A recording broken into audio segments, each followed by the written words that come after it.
आज सही नहीं है, महल महई तो दही नहीं है।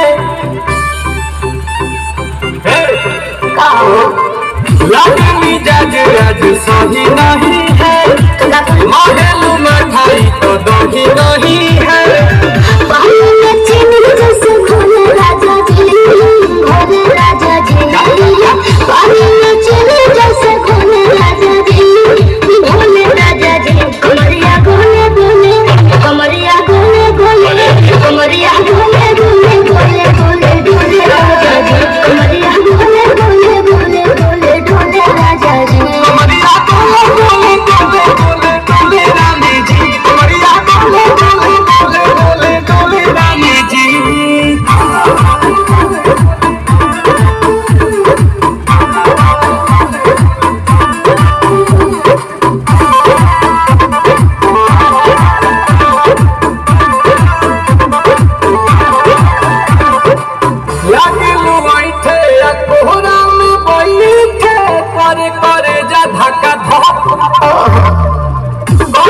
झूठे की जाला होखेला हमारा तो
गोले गोले गोले गोले गोले रानी जी।